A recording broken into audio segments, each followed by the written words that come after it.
तो हेलो दोस्तों, आपका स्वागत है फिर से एक बार अहिल्यादीप क्लास में। आई होप कि आप अच्छे होंगे, जब की तैयारी चल रही होगी। अभी है शाम का टाइम और हम आपका देख रहे हैं उत्तराखंड का पेपर सेकंड। ठीक है, तो लास्ट एक दो दिन के लिए थोड़ा सा माफ़ी चाहूँगा। मैं थोड़ा सा घर गया था, तो जिस वजह से चीज़ें आपकी थोड़ी डिस्टर्ब रही। फिर भी मैंने वहाँ जाके थोड़ी कोशिश की कि आपको जो क्लासेस आपकी हैं वो रेगुलर मिलती रहे। बट एक दो क्लासेस में आपको थोड़ा सा ऊपर नीचे हो गया था, और बाकी थोड़ा सा कुछ सेटअप का भी इशू था, तो प्रॉपर तरीके से मैं क्लास आपको नहीं दे पा रहा था। ठीक है, तो अभी जो है बेसिकली हम आज देखने वाला आपका, हम क्या देख रहे थे आपका, हम देख रहे थे आपका आपदा वाला सेगमेंट हम देख रहे थे इसमें से। हम आपका सीधा यहाँ पे आते हैं। हाँ, यहाँ तक मैं देख लिया था आपका। ठीक है, अब इसमें अब अगर सिलेबस हम देखेंगे आपका यहाँ पे,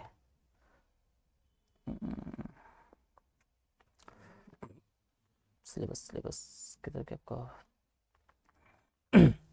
ठीक है, तो यहाँ पे हमने अनाच्छादन तक आपका देख लिया था। आज हम जो आपका देखने वाले हैं कम्प्लीटली, इस लेक्चर को मैं लंबा करूँगा, और आपका जो पूरा सेगमेंट है, भूकंप हो गया, बादल फटना आपका हो गया, वनाग्नि आपका हो गया, सूखा आपका हो गया, हिमस्खलन आपका हो गया, आपदा प्रबंधन आपकी बाधाएं आपकी होगी, आपकी जो पारिस्थितिकी संवेदनशील क्षेत्र आपके हो गए, आपके एनडीआरएफ एसडीआरएफ की आपकी जो भूमिका आपकी हो गई, आपदा प्रबंधन एक्ट 2005 का आपका हो गया, और राष्ट्रीय आपदा प्रबंधन जो प्राधिकरण बेसिकली है एनडीएम में, उसे हम पढ़ेंगे। और आपका जो प्रबंधन हेतु बेसिकली उत्तराखंड सरकार के प्रयास, और आपकी मानव जनित आपकी आपदाएं और प्रभाव आपको ये भी हम देखने की कोशिश करेंगे। ठीक है, तो सीधा हम शुरू करते हैं आपका। ठीक है, यहाँ से हम पहले से क्लियर करते हैं ये, ताकि आपका थोड़ा सा हो जाए। ठीक है, ठीक है, तो सीधा हम इस पे आएंगे आपका यहाँ पे। ठीक है, अब आपको बता दूं ये जो टॉपिक्स हैं बेसिकली, तो ऐसे नहीं कि आपके लिए फर्स्ट टाइम आप देख रहे हो, इनके बारे में आपको सभी चीज़ें आपको बेसिकली पता ही है। बस हम एक जनरल गो थ्रू होंगे, और चीज़ों को थोड़ा सा कंसोलिडेट करके आपको थोड़ा सा नियमित रूप में हम देखेंगे किस तरीके से आपको मैंने बता रखी है भूकंप का क्या क्या चीज़ें आपको देखनी है। और वैसे आपको पता ही है, भूकंप को पता है कब कब उत्तराखंड में आया है, भूकंप आता क्यों है, उसके नुकसान क्या है। ठीक है, बस एक मैं एक तरीका बता दूंगा, किसी तरीके आपको एक अच्छे तरीके से इस टॉपिक को आप किस तरीके से आप तैयार करके जाओगे। बाकी आपने पढ़ा हुआ है, बाकी आप यहाँ से रिविजन के तौर पर से इन टॉपिक्स को आप यूज कर सकते हो। ठीक है। ठीक है, तो उत्तराखंड की बात करें, भूकंप की बात करें, इसमें आप कारण देखोगे, निवारण देखोगे, प्रबंधन आप देखोगे। तो हम जब भूकंप की बात कर रहे हैं आपका, ठीक है, तो भूकंप आपको पता है कि प्रत्येक सतह के कंपन का है भाई, जो भूप्रकृति के अंदर अचानक कोई ऊर्जा जो मुक्त होने के कारण का होता है बेसिकली। और ये ऊर्जा आपकी जो भूकंपीय तरंगे आपकी हैं, जो उसके रूप में आपकी फैलती है, जिससे आपकी जमीन हिलती है, और रिएक्टर स्केल पर इसकी आपकी तीव्रता मापी जाती है। इतना आपको पता ही है भूकंप के बारे में। अब सीधा भूकंप के कारण आप देखो भाई, उत्तराखंड की हम बात करने हैं अभी। तो उत्तराखंड के आपका भूकंप की उच्च संवेदनशीलता के पीछे क्या आपका जो मुख्य आपके जो टेक्टोनिक कारण है वो आपके बने हुए हैं, और जो आपके सीधे आपके जुड़े हैं हिमालय भूविज्ञान से आपके जुड़े हुए हैं। ठीक है, आपका इंडियन और जो यूरेशियन प्लेट है, उनका जब टकराव होता है बेसिकली उत्तराखंड हिमालय क्षेत्र में जब बात करते हैं, वो आपका स्थित है कहाँ, जहाँ आपकी भारतीय प्लेट और लगातार उत्तर की ओर आपकी यूरेशियन प्लेट के नीचे खिसक रही है। समझ लो ना। अब इस टकराव से होता है क्या, आप जिनमें नीचे खिसकेगी, तो इसमें घर्षण या एक टकराव के स्वरूप क्या होगा, आपकी जो भू प्रॉपर्टी उसमें होगी, उसमें आपके भारी आपके तनाव देखने को मिलेगा, स्ट्रेस वगैरह आपको उत्पन्न होगा, और जिससे आपके जो भूकंप जैसी आपकी चीज़ें आपको देखने को मिलती है। आप मुख्य सीमांत भ्रंश की आप बात करो, तो एक आपका ये हो गया कारण की हम बात करें भाई, एक इंडियन और जो, एक मिनट लाइट चली गई। चलो, लाइट तो खैर आने रही है, तो हम बिना उसके काम करते हैं। ठीक है, तो अब ये समझो, हम बात करते हैं आपकी उत्तराखंड में भूकंप के कारण क्या है। तो आप एक उल्लेख करना है आपको, इंडियन और यूरेशियन प्लेटों का आपको टकराव, इसका आपको उल्लेख करना है। आपको मुख्य सीमांत भ्रंश का उल्लेख करना है, कि हिमालय में कई आपके प्रमुख भ्रंश हैं। ठीक है, एमबीटी एमसीटी जैसे आपके जो फॉल्ट हैं, वो लाइनों किनारे के यहाँ पे ऊर्जा को लगातार संचित करते हैं, संचित होती है वहाँ पे। और जब ये संचित ऊर्जा की आपका अचानक मुक्त होती है, तो आपके एक शक्तिशाली भूकंप बेसिकली आपके आते हैं। ठीक है, अगला एक बार आपका जो लॉक्ड जोन है बेसिकली, उसमें आपका ऊर्जा का संचयन की बात कर रहा है। अब देहरादून आपका हो गया, टनकपुर हो गया, इनके बीच हिमालय का एक जो बड़ा खंड है बेसिकली, उसे जो है आपका जो वहाँ पे एक लॉक्ड जोन बन चुका है बेसिकली। ठीक है, जहाँ प्लेटें की आपकी चिपकी हुई है, और लगभग 250 किलोमीटर क्षेत्र में क्या आपका भारी मात्रा में क्या आपका भूकंपीय ऊर्जा बेसिकली आपकी संचित हो रही है। और जिससे आप जब देखोगे तो भविष्य में आपके बड़े भूकंप आने का बड़ा खतरा आपका बना हुआ है। स्थानीय आपकी जो भूगर्भीय अस्थिरता बेसिकली है, पहाड़ी ढलान आपके हो गए, जो तटीय संरचना आपकी होगी, उनमें अनियंत्रित आपका जो निर्माण चल रहा है, और जो आपका जल का रिसाव हो रहा है, उससे भी आपकी जो भूगर्भीय स्थिरता है बेसिकली, अस्थिरता है बेसिकली, वो आपकी बढ़ती है। अब अगला आपको जानना है कि भूकंप का निवारण और प्रबंधन। भूकंप आपने समझ लिया, भूकंप के अपने कारण समझ लिए तीन चार उत्तराखंड में। अब आपको समझना है कि निवारण और प्रबंधन आप किस तरीके से कर सकते हो। अब भाई भूकंप आपको पता है, भूकंप को आप तो रोक सकते नहीं, आप इतने शक्ति आपके अंदर है नहीं, उसका निवारण तो खैर असंभव है। अब इसलिए इसका फोकस क्या है, इसका फोकस है कि इसका जो इम्पैक्ट पड़े, वो इम्पैक्ट को आप कम से कम आप कर सको। ठीक है, उसकी मिटिगेशन और आपका जो मैनेजमेंट है उस पर आपका होना चाहिए भाई। और उत्तराखंड में आप जो देखोगे तो इसका मैनेजमेंट आप देखोगे तो 3 चरण में आपको देखने को मिलेगा। एक आप बोलोगे भूकंप से पहले की बात करेंगे, एक भूकंप के दौरान की बात करेंगे, और एक हम बात करेंगे भूकंप के बाद की बात करेंगे। समझ गए? तो आप ये देखो भाई कि भाई पूर्व आपदा, उससे पहले का चरण क्या होना चाहिए, यानी कि आपका जो मिटिगेशन की बात थी आपका, जिसमें आपका प्री डिजास्टर फेज बेसिकली, उसमें क्या आपका होना चाहिए। तो इसमें क्या आपका, इसमें आप बोलोगे कि भाई आपको जो भवन संहिता है बेसिकली उनका सख्ती से पालन करना है। भवन संहिता मतलब आपको भूकंप प्रतिरोधी निर्माण आपको अनिवार्य करना है। नए निर्माण में आपको जो भूकंपी जोन आपका 4 और जो भूकंप जो जोन आपका जो 5 बेसिकली है, उसके मानकों का आपको पालन सुनिश्चित करना है। पुराने भवन जो भवन बेसिकली है उनको आपको रेट्रोफिटिंग करनी है। भू उपयोग विनियमन की बात कर रहा है भाई। ठीक है, उच्च जोखिम वाले जो क्षेत्र बेसिकली हैं जहाँ भ्रंश रेखा है और जो अस्थिर ढलान है, वहाँ में घनी बस्तियाँ और बड़े निर्माण पर प्रतिबंध लगाना है। नदी तटों के पास आपको निर्माण को नियंत्रित करना है। तीसरा बोल रहा है आपको प्रारंभिक चेतावनी प्रणाली है उन पे काम करना है। आपको भूकंपीय वेधशालाओं का एक नेटवर्क स्थापित करना है, उनका उन्नयन करना है।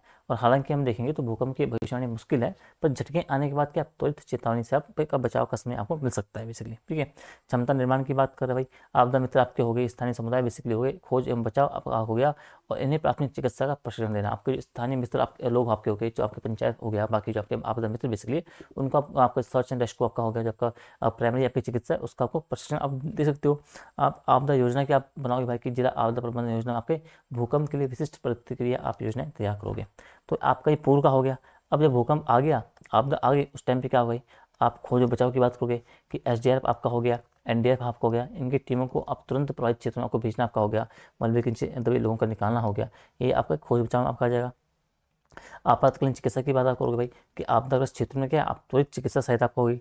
आप अस्थायी अस्पताल आपको हो गए, उनको स्थापित करोगे। संचार बहाली की बात करोगे, क्षतिग्रस्त संचार लाइनों के बावजूद क्या आप वायरलेस सेट आपका जो हो गया, सेटेलाइट फोन आपका हो गया, इनका उपयोग करके बेसिकली संचार नेटवर्क आप बनाए रखोगे। ठीक है, सुरक्षित आश्रय की आप बात करोगे भाई कि आपके जो प्रभावित लोग बेसिकली उनको खाना पीना, पेयजल, भोजन और टेंट के साथ एक सुरक्षित आश्रय स्थल भी उसमें मिल सके, ऐसे आपको उन्हें ट्रांसफर करना है। ठीक है, अब भूकंप के बाद आपदा के पश्चात क्या करोगे भाई, आप क्षति का आंकलन कर सकते हो। जान माल, बुनियादी ढांचा, जितनी भी आपकी क्षति हुई है उनका तेजी से और वैज्ञानिक तरीके से आपको आकलन करना है, ताकि आपके पास एक आंकलन क्या हो सटीक रूप से हो सके। ठीक है, पुनर्निर्माण की बात करा है तो पुनर्निर्माण कार्य को आपको भूकंपीय मानकों के अनुसार करना है, कराना है बेसिकली। स्थानीय वास्तुकला और जो सामग्री है उसको भूकंप प्रतिरोधी तकनीक के साथ आपको इंटीग्रेट करना है। आर्थिक सहायता की बात कर रहा है कि पीड़ितों को क्या है, आपको पीड़ितों को जो बेसिकली आपको मुआवजा है और जो पुनर्वास है उसके लिए आपको एक आर्थिक सहायता आपको प्रदान करना है। समझ लो, मनोवैज्ञानिक सहायता की बात कर रहा है तो आपदा से प्रभावित लोग बेसिकली उनको मानसिक और मनोवैज्ञानिक सहायता आपको प्रदान करना है। समझो, तो ये आपका आपदा के पश्चात यानी कि भूकंप के पश्चात आप देख सकते हो। तो भूकंप में इतना आपको जानते रहना है, और साथ ही साथ आपको इसमें उल्लेख करना है किसके जो प्रमुख भूकंप उत्तराखंड में आए हैं, चाहे उत्तरकाशी का हो चाहे चमोली का हो, इनको बारे में आपको थोड़ा सा जानते रहना है। ठीक है, इनका भी आप उल्लेख करोगे यहाँ पे। अब बात अगला है आपका उत्तराखंड में बादल फटना। आपको जो क्लाउड बर्स्ट की बात है उसके बारे में आपको देखना है भाई कि बादल फटना है क्या भाई। तो बादल फटना आपको पता है कि जब अचानक और एक तीव्र वर्षा की घटना हो जाए, अचानक एकाएक आपको तीव्र वर्षा आपकी हो गई, और जिससे कि आपको एक क्लाउड बर्स्ट पे आप देखते हो भाई। अब भारतीय मौसम विज्ञान विभाग देखते हैं तो इसके अनुसार आप देखोगे तो एक सीमित जो भौगोलिक क्षेत्र आपका होगा, मतलब कि सीमित भौगोलिक क्षेत्र है, और इस भौगोलिक क्षेत्र में क्या है लगभग आप 10 वर्ग किलोमीटर आप मान, ठीक है, ये इससे कम आप मान सकते हो। उसमें क्या है, 1 घंटे से भी कम समय अगर 10 सेंटीमीटर यानी कि 100 mm या उससे अधिक वर्षा हो रही है तो वहाँ पे आपकी इसकी स्थिति आपकी उत्पन्न हो जाती है। ठीक है, और ये क्या एक अत्यंत आपकी स्थानीयकृत और अकाल्पनिक काल्पनिक अल्पकालिक यानी कि शॉर्ट आपकी घटना है, बेसिक शॉर्ट टाइम घटना आपकी है, जो अक्सर क्या होगा गरज आपकी होगी और अवृष्टि आपकी होगी उसके साथ आपकी घटित होती है। और इसके कारण आपको क्या होता है कि पहाड़ में अचानक एकाएक आपका जो आपका फ्लैश फ्लड यानी कि अचानक बाढ़ आपकी आ जाती है, और भूस्खलन संबंधी चीज़ें आपको देखने को मिलती है उस बादल फटने के टाइम पे। समझ लो, अब उत्तराखंड में बादल फटने के कारण भाई उसमें क्या क्या आपकी जो बादल फटने के कारण क्या है उत्तराखंड में, तो उत्तराखंड में की बात करोगे तो आपकी पहाड़ी क्षेत्र में जो आपके बादल फटने की आपकी बार घटना है वो मुख्य रूप से आपके जो भौगोलिक आपका हो गया और जो आपके मौसमी कारक हैं उनके संयोजन से आपकी हो रही भाई। अब हम पर्वतीय उत्थान की बात कर रहे हैं, सबसे प्रमुख कारण तो आपका पर्वतीय उत्थान ही आपका हो गया। अब मानसून की गर्मी आपकी हो रही है, आपकी जो नम हवाएं आपकी होती है, विशेषकर हम बात करते हैं गंगा के मैदान से आने वाली। तो जब क्या होगा, हिमालय के ऊंचे पहाड़ों से टकराएगी तो वे क्या आएंगे, वो ढलानों के साथ आपकी ऊपर उड़ती है, ये पहाड़ है ना, तो ऐसे टकराते ऐसे उठती है ऊपर ऐसे, इस तरीके से। समझ गए, ऊंचाई बढ़ने पे क्या होगा, जो हवा ऊपर जाएगी वो ठंडी होती है, ठीक है, अब ये ऊपर जाती हुई आपकी ये हवाएं आपकी ऊपर जाएगी, और जैसे ऊपर जाएगी ये इनमें आपका जो ठंडी आपकी होती रहेंगी, और इसमें आपकी जो मौजूद आपकी नमी बेसिकली वो कंडेंसेशन के संघनन के लिए बेसिकली आपकी पर्याप्त जाती है। और यदि हवा का ऊपर उठना लगातार आपकी जारी रहता है तो वर्षा में आपकी देरी होती है, और नमी की एक क्या होता है, एक विशाल मात्रा आपकी इकट्ठी जाती है, संचित हो जाती है। और जब ये संचित आपकी जो नमी अचानक क्या होगा, एक साथ अत्यधिक मात्रा में गिरती है तो बादल फटने की घटना आपके सामने हो जाती है। तो आपको इस तरीके से समझना है।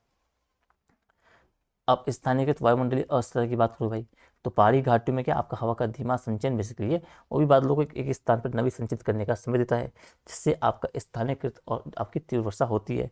वनाच्छादन में कमी आपकी हो रही है। मानवीय हस्तक्षेप की बात करोगे, आपका अनियंत्रित निर्माण आपका हो रहा है, सड़कों का कटान आपका हो रहा है, वनों की कटाई हो रही है, उससे मिट्टी की पकड़ कम हो रही है, और बादल फटने से आने वाला जो पानी बेसिकली होगा वो तेजी से आपका नीचे बहता है, और जिससे क्या है आपका जो भूस्खलन की तीव्रता है वो आगे और विनाशकारी आपकी हो जाती है।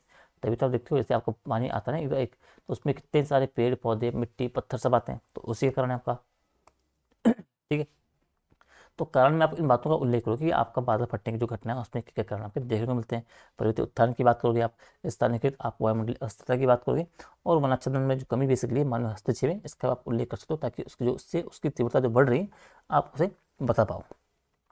अब है कि इसका निवारण और प्रबंधन क्या होगा। अब ये घटना भी अभी क्या है, अत्यधिक स्थानीय आपकी स्थिति की है, अपमानक जो होती है बेसिकली अपने आप एक अचानक आपकी घटना बेसिकली है। ठीक है, अब इसका अगर सटीक पूर्वानुमान की हम बात करें, प्रिडिक्शन की बात करें, तो लगाना बिल्कुल असंभव है। इसीलिए जो इसके मैनेजमेंट की आपकी रणनीतियाँ हैं उस पर आपको प्रमुख रूप से आप देखोगे तो इसके जो प्रभाव बेसिकली होंगे, तो उस पर कितना वो कम हो सके, कितना उसका इम्पैक्ट कम पड़े, उस पर करने के लिए वही मिटिगेशन आपका जो क्विक रिस्पॉन्स है बेसिकली प्रतिक्रिया है उस पर केंद्रित आपकी होनी चाहिए। ठीक है, इस पर भी आपकी हुई कि भाई आप पूर्व आपदा चरण आप क्या करोगे, आप संरचनात्मक उपाय करोगे भाई, आप नाला चैनलाइजेशन करोगे, नाले को विस्तृत करना आपका हो गया, संवेदनशील ढलान बेसिक करोगे, उनका स्तरीकरण आपका हो गया, वर्षा जल अपवाह जो आपका है उसको आप मैनेज करोगे, उससे आप कंट्रोल रेगुलेट करोगे, प्रबंधित करोगे, उसके बाद बांध चेक डैम का निर्माण कराओगे। ठीक है, गैर संरचनात्मक उपाय की बात करोगे, क्या जो आपका भू उपयोग जोनिंग बेसिकली है वो उस प्रवण क्षेत्रों में निर्माण पर रोक लगाओगे, वहाँ आप कोशिश करो कि आपके घर वगैरह ना बने। ठीक है, मकान जो भी आपके होटल रेस्टोरेंट आपके बन रहे हैं आप देखोगे जब से पैटर्न वाला जो आप देखोगे आज के टाइम पे होता है, बहुत सारे पैटर्न का आपको विकास हो रहा है, हर जगह आपके होम स्टे खुल रहे हैं, हर जगह आपका होटल बन रहे हैं, रेस्टोरेंट बन रहे हैं, और ऐसी ऐसी जगह आपको जो होटल रेस्टोरेंट वगैरह बने हैं जो जहाँ पे नहीं बनने चाहिए। ठीक है, और एसडीआरएफ और स्थानीय युवाओं को भी आपका जो बचाव कार्यों का आपको प्रशिक्षण देना, ये भी आप इसमें ऐड कर सकते हो। ठीक है, अगर इसी में आपकी बात करूँ, जब अभी थराली आपकी आपदा आई थी, ठीक है, थराली अभी आपदा आई थी, तो जब वहाँ का आप वो देखोगे ना स्ट्रक्चर, तो एक पार इधर है, एक पार इधर था, समझिए, ये इधर रोड आ रही है, ये भी सिटी आपकी है, मतलब जो आपका नगर था छोटा था ये आपका हो गया। अब इधर ही बना है मकान, इधर ही बने होटल वगैरह बने हैं यहाँ पे। ठीक है, और ये क्या है आपका जो है ये इस तरीके से आपका एक ऐसा फैला हुआ एक मलबा था पहले से पुराना बहुत टाइम का। ठीक है, और ऊपर से यानी कि जो आपके इस मलबे को आप देखोगे अगर, ठीक है, तो ये साफ दिखाता है कि कभी पास्ट में यहाँ पे पहले ऐसी घटना हो चुकी थी। ठीक है, और वो मलबा आपका इसी तरीके से आपका फैला हुआ है नीचे तक, यहाँ नीचे आपकी नदी है। ठीक है, और लोगों ने क्या कर रखा कि इसी मलबे आपके मकान वगैरह बना के, आप नदी के यहाँ पे देखो इस तरह के, यहाँ पे कुछ इसके किनारे यहाँ तक बना के भाई, यहाँ तक पूरा बना के। ठीक है, अब जो आपको पता है कि आपका पास्ट में यहाँ पे ऐसी घटना हो चुकी है, फिर भी आपने इसी जगह पर मकान बना रखे हैं, तो आपकी घटना आई जब ये वहाँ पे पानी वगैरह आया, जो वहाँ पे क्लाउड बर्स्ट वगैरह हुआ बारिश के टाइम पे, तो वो जो पानी वगैरह आया था वो सेम आपको जो मलबा वगैरह इसी आकार में आपका फैल गया दोबारा, और जो आपकी इसकी चपेट में आपके उनके मतलब उनका आपको देखने को मिलता है कि आपका वहाँ पे चीज़ें आपको घटित हुई। ठीक है, मैं आपको दिखा देता हूँ, आप चाहोगे तो आप देख लेना, आपके थराली आपदा मैंने स्पेशली आपकी थराली आपके लिखी मैंने एक वीडियो आपकी बना रखी है, और उसमें आपको क्लाउड बर्स्ट क्या है उसको अच्छे से आपको समझा रखा है, तो क्लाउड बर्स्ट को आप वहाँ से आप देख सकते हो। ठीक है, मैं आपको दिखा देता हूँ कौन सी वीडियो है। ठीक है, यूट्यूब चैनल पर आप जाओगे भी, ठीक है, इसमें प्रोफाइल में आप जाओगे तो वहाँ पे आपको ये देखो थराली आपका क्लाउड बर्स्ट के नाम से मैंने आपकी वीडियो बना रखी है। ठीक है, तो इसे आप जब देखोगे तो इसमें आपको सारी चीज़ें आपको कवर हो जाएगी। ठीक है, इसमें आप देखोगे वही कि भाई देखो पानी आग आपका जो आपका आपने वो देख लिया, ये आपके आसपास आपके पहाड़ आपके हो गए। ठीक है, इसे आप देखो आगे से थोड़ा सा आगे में करूँ, यहाँ पे ये देखो आप।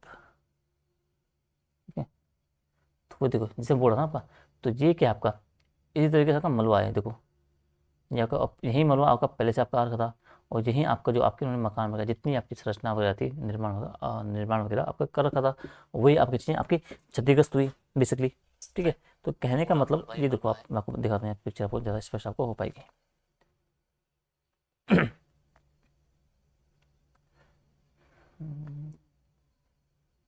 उसी का प्रभाव अब यहाँ आप, ठीक है ये देखो आप, अब ये आप देखोगे अगर ये, तो ये पहाड़ यहाँ इस तरह, इधर भी पहाड़ है, ठीक है। और ये आपका जो ये है ना, ये मलबा है पहले का, जिस पे थोड़ा सा घास घूस उग रखी है, पेड़ पौधे आपके आ रखे हैं, ठीक है। और सेम इसी पैटर्न पे आप आ रखा था, ये देखो यहाँ पे आपके, ये आपके निर्माण वगैरह हो रखा है इसी नाले के आसपास, समझ लो। अब ये देखो, जब दोबारा यहाँ पे मलबा आया तो सेम वही संरचना आपको देखने को मिली, समझ लो। वो नदी में आपके उसका आकाश ने रास्ता वगैरह बदल दिया। तो कहने का मतलब हम, जो मैं आपको बताना चाहता, आप इस वीडियो को जरूर देखना, इसमें आपका जो क्लाउड बस्ट वाला टॉपिक आपका हो गया, और बाकी चीज़ें जो है वो आपके समस्त आपके जो डाउट होंगे वो आपके क्लियर हो जाएंगे, ठीक है। तो मैं इसलिए आपको मैंने बताया कि आप जो चीज़ों को समझ पाओ कि क्लाउड बस्ट बेसिकली, मैं जो बेसिक चीज़ें हैं आपके, क्यों आपके जो एक भू उपयोग जो आपके इसमें बोल रहा है कि आपका जो क्षेत्र ऐसा है, जो आपका जोनिंग, आपका जो क्लाउड बस्ट आपका जो फर्स्ट आपका एरिया है, उस पर आपको निर्माण में रोक लगानी चाहिए। इसीलिए अगर वहाँ पे निर्माण, अगर अथॉरिटी ने ऐसा ध्यान दिया होता, उसमें आपका निर्माण संबंधी चीज़ें जो बेसिकली वहाँ पे थी, उनमें अगर नहीं होता, अवैध किया जाता या प्रतिबंधित किया जाता, तो आज जितने लोगों की मृत्यु हुई थी, वो उनकी शायद उनकी जान बच सकती थी, ठीक है। तो आगे हम देखते हैं आपका, ये आपका हो गया। अब ये अगला ये बोल रहा है कि भाई इसमें हमने क्या देखा आपका, देखिए आपका जो बादल फटने का निवारण प्रबंधन हम देख रहे हैं, ठीक है। तो प्रबंधन चरण में कि आपने पूर्व, आप देखा कि आपदा के पूर्व आपने क्या क्या बात करनी है भाई, आपने जो उपाय आपने देखा संरचनात्मक और गैर संरचनात्मक, ठीक है। इसके साथ आप क्या कर सकते हो, आपका जो प्रौद्योगिकी है बेसिकली, आपका जो क्या हो गया पेन को, एक मिनट हाँ।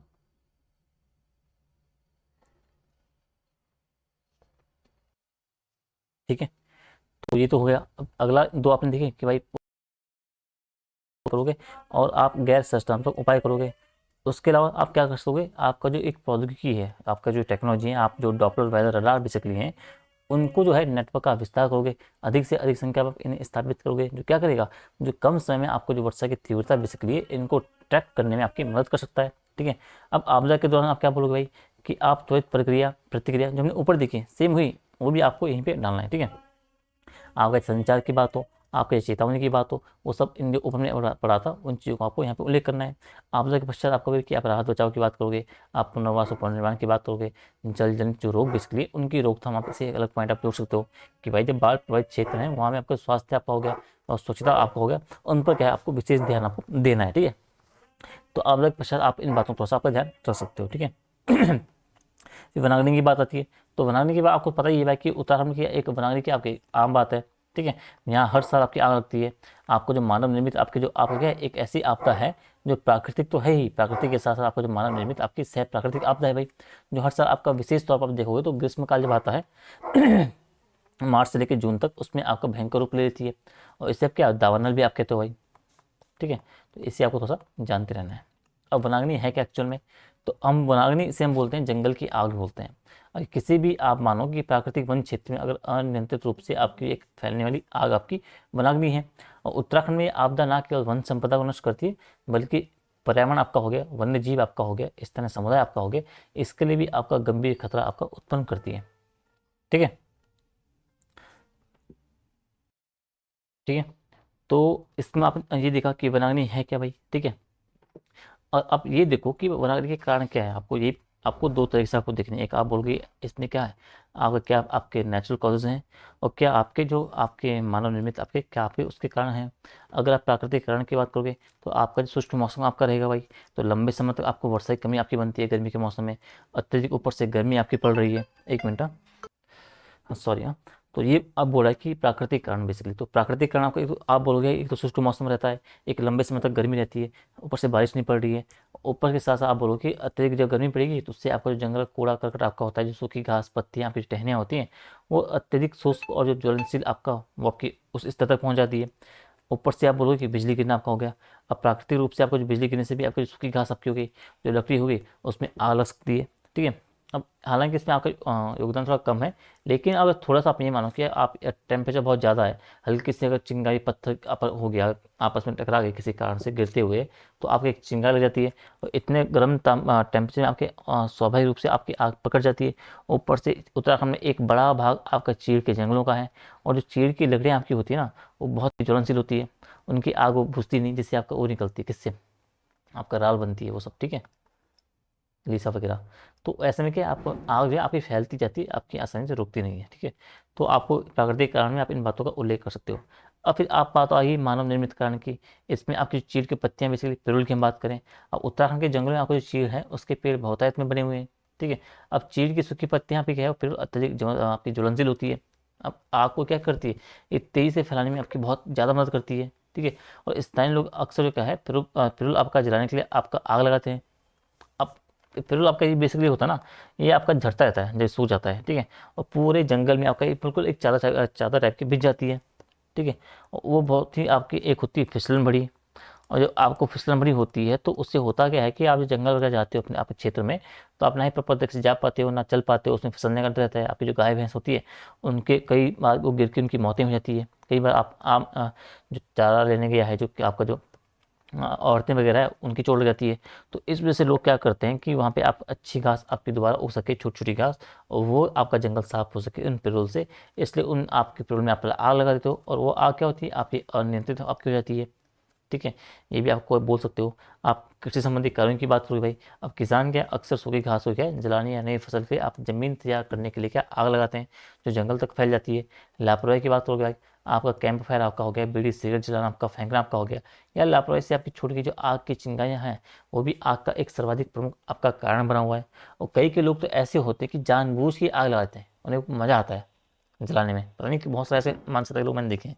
और दुर्भावनापूर्ण कारण कभी देखो, कुछ व्यक्ति, आप ये बोलो कि कुछ व्यक्ति आप क्या होते हैं, वन भूमि हत्याने या निजी स्वार्थ के क्या जानबूझ कर आग लगाते हैं, तो ऐसे ऐसे लोग आपको देखने को मिलते हैं। तो ये सब आपके मानवीय कारण है, ठीक है। अब इसका निवारण क्या हो, प्रबंधन क्या हो भाई, तो आप निवारण और तैयारी की आप बात करोगे, तो आप बोलो कि एक आप इस तरीके से आप बोलो कि वनाग्नि के प्रबंधन में आप दो स्ट्रेटजी बेसिकली उन्हें अपनाओगे, दो प्रमुख आपकी जो रणनीति है उन पे काम करोगे। एक बोलोगे आपका जो निवारण और जो तैयारी आपकी, इसमें क्या बोलोगे, आपका जागरूकता अभियान आपका हो गया, आपका जो आपका प्रबंधन बेसिकली हो गया, इसमें आपका जो लाओ पैसा पाओ जो अभियान था उसकी आप बात करोगे, जो योजना बेसिकली, ठीक है। चीड़ की सूखी पत्तियों की बात करोगे, उन्हें हटाने का, ऊर्जा उत्पादन जो बायोमास है, जिसमें ये आपका पिरुला और जो वही आपकी बात है, ठीक है, उसका उल्लेख करोगे। आप जो फायर लाइन निर्माण की बात करोगे जंगलों में, प्राकृतिक या कृत्रिम रूप से आप फायर लाइन्स की आप बात करोगे बनाने की, तकनीकी निगरानी की आप बात करोगे कि forest fire Uttarakhand mobile app आपका हो गया, आपका एकीकृत कमांड एवं कंट्रोल सेंटर आपका हो गया, इनका उपयोग करोगे। सैटेलाइट की मदद से आप आग लगने वाले स्थानों के हॉटस्पॉट पर आप नजर रखोगे, ठीक है। सेकंड आप बोलोगे कि आपका प्रतिक्रिया और समन के रूप में आप क्या बोलोगे, कि आप त्वरित प्रतिक्रिया दल के रूप में आप क्या करोगे। अब वन विभाग के कर्मचारी आपके हो गए, एसडीआर आपका हो गया, स्थानीय स्वयंसेवक आपके हो गए, इनके लिए क्या है, त्वरित प्रतिक्रिया के लिए आप इन्हें प्रशिक्षित करोगे, इन्हें आवश्यक उपकरण प्रदान करोगे, वायुसेना का उपयोग करोगे, ठीक है। जैसे बम्बी बकेट अब चला था भीमताल में पिछले साल, उसको आप एग्जाम्पल डालोगे। आप गंभीर स्थिति में आग बुझाने के लिए आप हेलीकॉप्टर का उपयोग कर सकते हो, वही बकेट बम्बी वाला, ठीक है। आपका अंतर विभागीय समन्वय आपको अच्छा करना है, वन विभाग आपका हो गया, जिला प्रशासन आपका हो गया, पुलिस आपका हो गया, एसडीआर हो गया, इनके बीच प्रभावी समन्वय आपको स्थापित करना है। पुनर्बहाली के लिए आपको आग बुझाने के बाद जो प्रभावित वन क्षेत्र है उनका आपको पुनर्वनीकरण भी आपको करना है, रिफॉरेस्टेशन आपको करना है। अब कुछ आंकड़ों की आप बात तो हुई, तो 2024 की हम बात करेंगे, तो उसमें आप लगभग आप जब देखते हो तो लगभग 1200 से लेके और 2200 तक आपकी आग लगने की घटनाएं आपकी दर्ज की गई थी। और जहाँ तक मुझे ध्यान है कि 1224 के आसपास इतना कुछ इनको ध्यान आ रहा है, ठीक है। आप डेटा थोड़ा सा एग्जैक्ट आप देख के चले जाना, ठीक है। प्रभावित वन क्षेत्र की बात करें तो वनाग्नि से हर साल आपको जो है 1000 हेक्टेयर से अधिक आपको वन क्षेत्र आपका प्रभावित होता है, ठीक है। तो इसको आपको ध्यान रखना है, ठीक है। सर्वाधिक अभी प्रभावित घटनाएं आपकी जो कुमाऊं क्षेत्र आप देखोगे, अल्मोड़ा आपका हो गया, इनमें आपके अधिक जो आपकी होती है ये घटनाएं आपको देखने को मिलती है। जान माल के नुकसान देखोगे तो अभी कुछ टाइम पहले पिछले साल की बात है या नहीं, इसी साल की, पिछले साल की चाहे मे बी 24 की बात है आई थिंक, अगर मैं गलत नहीं हूँ। तो वनाग्नि में आग लगी, तो विंसर वाले जो आपका रीजन था वहाँ पे आग लगी थी, ठीक है। तो वन विभाग के जो कर्मचारी बेसिकली थे 8 लोग, तो आपका आग बुझाने गए थे, उसमें से 4 लोगों की दयनीय यहाँ पे मृत्यु हो गई, जंगल की आग की लपेट में आके, और 4 लोग घायल हो गए थे। तो उनकी जो फोटोज़ वगैरह वीडियोज़ वगैरह काफ़ी वायरल हुई थी उस टाइम पे, ठीक है। तो इनको थोड़ा सा आपको देख रहा है कि मानव क्षति भी आपको काफ़ी हो रही है, आर्थिक नुकसान आपका काफ़ी हो रहा है, वन्य जीवों का नुकसान आपको काफ़ी हो रहा है, जैव विविधता का आपको नुकसान काफ़ी हो रहा है, ठीक है। तो इन सबको थोड़ा सा आपको जानते रहना है, ठीक है। अब बात आती है, अगला सूखे की बात आती है कि उत्तराखंड में सूखा क्या है भाई। तो उत्तराखंड की हम बात करेंगे जो मुख्य रूप से आपका भारी वर्षा और जो बर्फबारी वाला आपका पहाड़ी राज्य है, वहाँ भी आपके कुछ एक ऐसे क्षेत्र हैं जो विशिष्ट वर्षों में आपके सूखे जैसी वहाँ स्थिति आपकी उत्पन्न हो जाती है, और जो क्या आपका आपदा प्रबंधन के लिए आपका एक चुनौती है। और सूखे की समस्या हम बात करेंगे, मुख्यतः आपकी वर्षा की कमी आपकी हो गई, जल स्रोतों के सूखने से आपकी जुड़ी हुई है। और सूखा क्या है भाई, तो सूखा आपका क्या है, आपकी दीर्घकालिक आपकी प्राकृतिक घटना है जो सामान्य से अगर कम वर्षा हो रही है उसके परिणाम स्वरूप आपकी उत्पन्न हो जाती है। और मुख्य रूप से आप देखोगे तो कृषि आपका हो गया, पेयजल आपका हो गया, और जो आपका पारिस्थितिकी आपका है उसको प्रभावित करने का काम करती है सूखा, ठीक है। उत्तराखंड के संदर्भ में सूखा का तात्पर्य क्या है भाई, तो अक्सर आपका जो मौसम संबंधी सूखा आपका हो गया, मानसून या शीतकालीन आपको वर्षा में पर्याप्त कमी होना, बेसिकली आप इसके जरिए से समझ सकते हो। आप बोलोगे भाई कि हाइड्रोलॉजिकल आपको जो जल विज्ञान संबंधी सूखा किस तरीके से आपका होगा, कि भाई नदियाँ आपकी सूख गई, झरने आपके सूख गए, आपके भू जल स्तर बेसिकली इनमें सूखना या लगातार कमी, बेसिकली आप बोलोगे हाइड्रोलॉजिकल आपका जल विज्ञान संबंधी आपका हो गया। कृषि सूखा की आप क्या बात करोगे, क्या जो मिट्टी में नमी की कमी है उसके कारण जो आपका फसलों का नुकसान होना आपका, इसमें आप कृषि सूखा की बात करोगे, समझ गए। तो मौसम संबंधी आपका क्या आ जाएगा, हाइड्रोलॉजिकल आपका जो जल विज्ञान संबंधी सूखा क्या आ जाएगा, और आप कृषि सूखा के संबंध में आप क्या बात बोलोगे। कारण क्या है, तो एक आपका अनियमित मानसून की आप बात करोगे भाई। अब उत्तराखंड जो आपका है उसमें आप देखोगे तो दक्षिण पश्चिम जो मानसून है उसका एक वर्षा का मुख्य स्रोत आपका बना हुआ है, ठीक है। यदि मानसून आपका कमजोर या अनियमित होता है तो पहाड़ी क्षेत्र उसमें क्या सूखे की स्थिति आपकी बन जाती है, ठीक है। तो दक्षिण पश्चिम आपका जो मानसून बेसिकली आपका है, जो कि इधर से आपको आपको जो एंटर करता है, तो इसी के माध्यम ये आपका फेमस आप मतलब मुख्य सोर्स आपका यही है उत्तराखंड में दक्षिण आपका वर्षा का, ठीक है। अब मानसून की अनियमितता बनी हुई है तो इससे भी आपके जो पहाड़ी क्षेत्र हैं उसमें आपकी सूखे की स्थिति आपकी बन जाती है। शीतकालीन वर्षा की कमी आपकी बता रही है कि भाई जब पहाड़ों में शीतकालीन आपकी वर्षा होती है और जो बर्फबारी का आपका जो बिजली कम होना, ये एक बड़ा कारण है, क्योंकि यही जो बर्फ़ आपकी होती है वो ग्रीष्मकाल में पिघल कर क्या है नदियों और जल स्रोतों का रिचार्ज करती है। लेकिन आप देख रहे होंगे कुछ सालों में, 2-3 सालों में देखा होगा कि बर्फ़ जो है बहुत कम पड़ रही है उत्तराखंड में भी। मसूरी अगर बात करूँ तो 3 साल पहले उसमें भारी बर्फबारी होती थी, लेकिन 2-3 साल से देख रहा हूँ बर्फ़ ही नहीं पड़ रही। लास्ट ईयर भी नहीं पड़ी थी अच्छी खासी, थोड़ा सा 5-10 मिनट के लिए पड़ी, लेकिन प्रॉपर तरीके की बर्फ़ नहीं पड़ी जैसे आपकी पहले पड़ती थी। जल स्रोतों का सूखना आपका हो गया भाई। राज्य में कई प्राकृतिक जल स्रोत हैं, झरने आपके नौल हैं जो सूख रहे हैं बेसिकली, जिसका मुख्य कारण कि आपका जलवायु परिवर्तन आपका हो गया, अत्यधिक जल दोहन का हो गया, अवैज्ञानिक आपका भू उपयोग हो गया। अवैज्ञानिक निर्माण की आप बात करोगे, बड़े निर्माण कार्य आपके हो गए, सड़कों का कटान आपका हो गया, उसके कारण जो आपका भूजल बेसिकली है वो रिचार्ज क्षेत्र पर आपका नकारात्मक प्रभाव आपका पड़ता है। चीड़ का फैलाव आपको भाई, तो चीड़ आपका जो वृक्ष है ना बेसिकली, वो बहुत ही भारी मात्रा में आपका जो क्या करता है पानी का अवशोषण करते हैं, और वो ज़मीन को क्या करते हैं आपको बहुत ही कठोर आपकी बनाते हैं, जिससे आप देखोगे तो मिट्टी की आपकी जो जल धारण क्षमता आपकी होती है वो काफ़ी कम हो जाती है, और आपका जो भूजल आपका बेसिकली होता है वो आपका रिचार्ज बेसिकली आपका बाधित हो जाता है, ठीक है। अब सूखे का आपने ये देख लिया भाई, अब इसका निवारण और प्रबंधन किस तरीके से हो ये आपको देखना है। तब अगर आप इसके आपके प्रबंधन में अगर देखोगे तो इसके लिए आपको दीर्घकालिक आपको निवारण उपाय और आपको तत्काल राहत उपाय दोनों आपको करने पड़ेंगे। अब बात करें कैसे, अगर आप निवारण और तैयारी की बात करोगे भाई, तो जल संरक्षण की आप रणनीति अपनाओगे, उसमें आपके जो पारंपरिक आपके जल स्रोत हैं नौले धारे आपको उनका जीर्णोद्धार करोगे। आप roof top rain water harvesting वर्षा जल संचयन को बढ़ावा दोगे, ठीक है। आपका जो सारा आपका हो गया वो आपका हो गया, उसके अलावा जो चाल खाल योजना आपकी हो गई, इन सभी के माध्यम से आप क्या है जो जल संरक्षण है बेसिकली आपको उसे अच्छा करना है, ठीक है। आप वनीकरण कर सकते हो भाई, आप चीड़ के स्थान पे क्या आप जो स्थानीय प्रजातियाँ बेसिकली है उनके वनीकरण को बढ़ावा देंगे, जो आपकी मिट्टी की नमी को बनाए रखने में आपकी हेल्प करेंगे।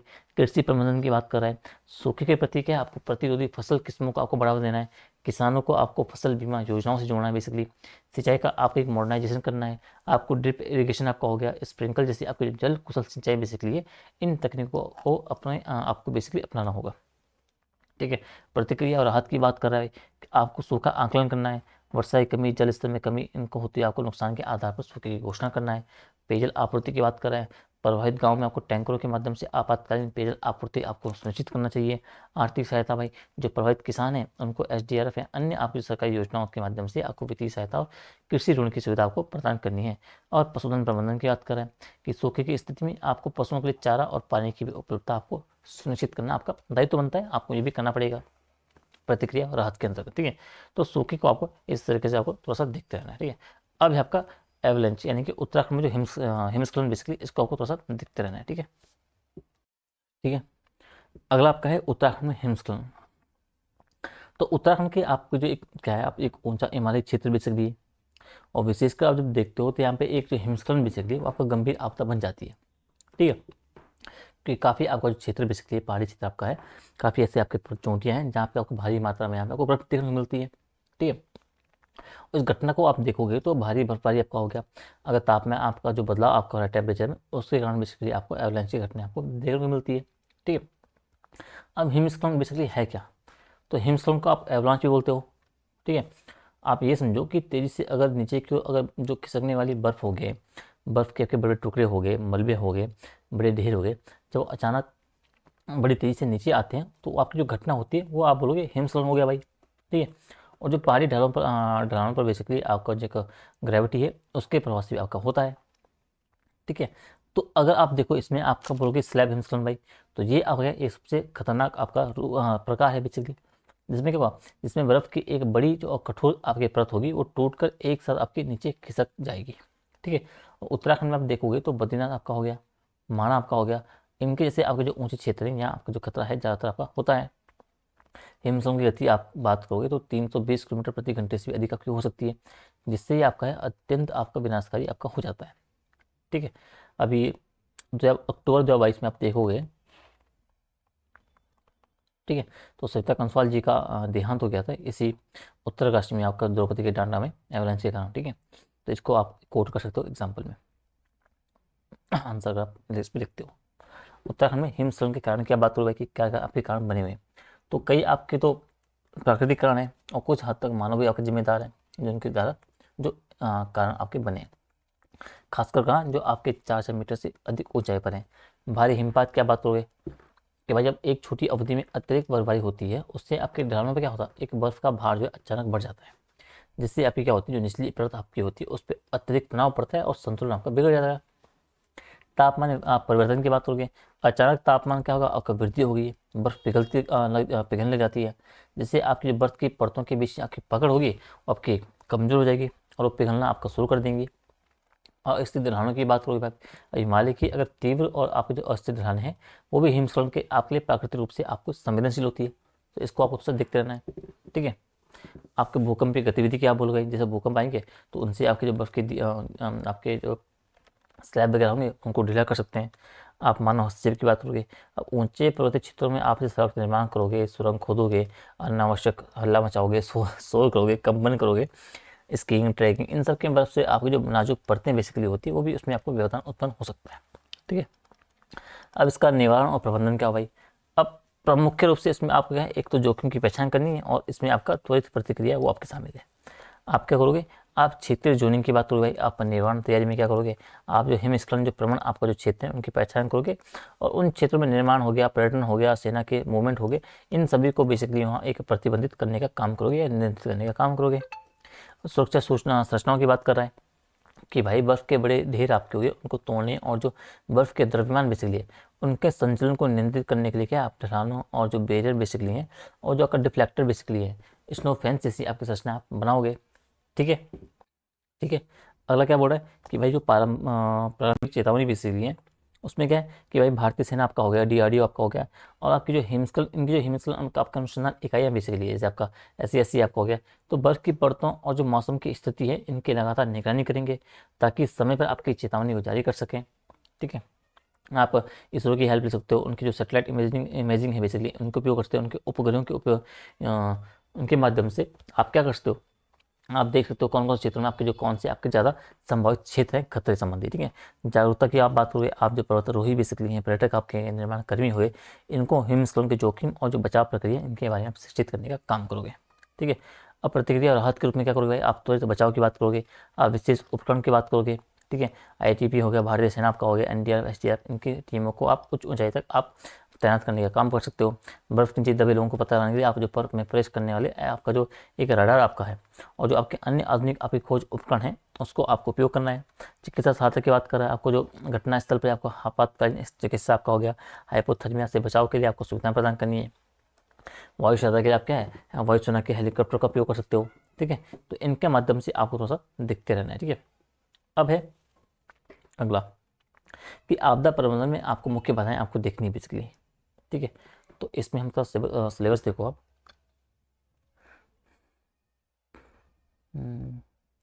तो ये तो कल परसों वाली क्लास में हो गया था। तो अभी भूकंप हो गया, बादल फटना आपका हो गया, वनाग्नि आपका हो गया, सूखा हो गया, हिमस्खलन आपका हो गया, ठीक है। अब हम देख रहे हैं आपदा प्रबंधन में बाधाएं बेसिकली, ठीक है। तो आपदा प्रबंधन में अगर बाधाओं की बात करोगे कि कौन कौन से चैलेंजेस आपको उत्तराखंड के संदर्भ में, अगर आप डिजास्टर मैनेजमेंट में आपको देखने को मिल रही है, तो उत्तराखंड जैसा आपको जो संवेदनशील राज्य बेसिकली है, जो आपका भूवैज्ञानिक रूप से क्या है अस्थिर प्रवृत्ति राज्य है, तो उसमें आपदा प्रबंधन को लागू करने में आपको जो चुनौतियाँ बेसिकली आती है कौन कौन से। तो पहला बात करोगे कि आपको जो भौगोलिक और आपकी जो भूवैज्ञानिक बाधाएं कौन सी है भाई। पहला, एक दो दुर्गम क्षेत्र की बात करोगे, राज्य का अधिकांश क्षेत्र क्या आपका पहाड़ी और दूरस्थ है, वहाँ आपदा के दौरान क्या है सड़क और जो संचार व्यवस्था तुरंत कट जाती है। इससे राहत सामग्री पहुंचाने आपका हो गया, बचाव दल आपका हो गया, इनकी त्वरित आपकी जो तैनाती है उसमें आपका अत्यधिक आपका विलंब होता है। और स्थिर आपका भूविज्ञान की बात करके, हिमालय का जो भूभाग बेसिकली है वो आपका विवर्तनिक आपका जो टेक्टोनिक रूप से आपका सक्रिय है। छोटे छोटे झटके भी जो होते हैं उनका भूस्खलन और जो हिम संस्करण बेसिकली है और नदी के बहाव आपका है उनमें अवरोध पैदा कर देते हैं, जिससे एक साथ आपकी कई आपदाएं, क्लाउड बर्स्ट आपका हो गया, फ्लैश फ्लड आपका हो गया, लैंडस्लाइड आपकी, इन्हीं कई सारी आपदाएं के मार आपको एक साथ झेलनी पड़ती है। मौसम की अप्रत्यक्षता की बात करें, ऊंचाई वाले क्षेत्रों में जो देखोगे आप तो वहाँ मौसम बहुत तेज़ी से बदलता है, विशेषकर मानसून और शीतकाल में जब देखते हो तो मौसम बिल्कुल पता करता है कि मिनटों में वहाँ बदल जाता है। तो उसमें आपका जो हेलीकॉप्टर संचालन आपका हो गया, बचाव कार्य आपका हो गया, वो सब आपका काफ़ी हद तक आपका बाधित होता है। तो भौगोलिक और वैज्ञानिक भूवैज्ञानिक बाधाओं को इन बातों का उल्लेख करना है। संस्थागत और प्रशासनिक बाधाओं की बात आएगी कि भाई आपका जो विभागीय समन्वय की कमी आपको देखने को मिलती है। आपका वन विभाग की बात करो, लोक निर्माण विभाग की बात करो, आपकी जल विद्युत निगम हो गया, आपदा प्रबंधन प्राधिकरण हो गया, इनके बीच पर्याप्त समन्वय का आपका अभाव बना हुआ है।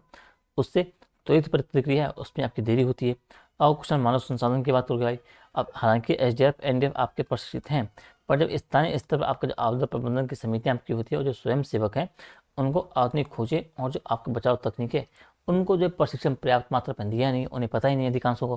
ठीक है, बहुत सीमित मात्रा में आपके पास दिया है, प्रशिक्षण उन्हें दिया गया है। ठीक है, आप बजट और वित्तीय समिति की बात करोगे कि कैसे आपका जो एक लिमिटेशन आपकी बनी हुई है बजट और फाइनेंशियली, आपदा प्रबंधन आपका जो एक दीर्घकालिक आपका निवारण परियोजना बेसिकली, जैसे आपका ड्रेनेज हो गया, आपका रेट्रोफिटिंग आपका हो गया, तो इसके लिए आवंटित जो बजट आपका होता है अक्सर जो आवश्यकताएं होगी उसकी तुलना में आपका काफ़ी कम होता है भाई।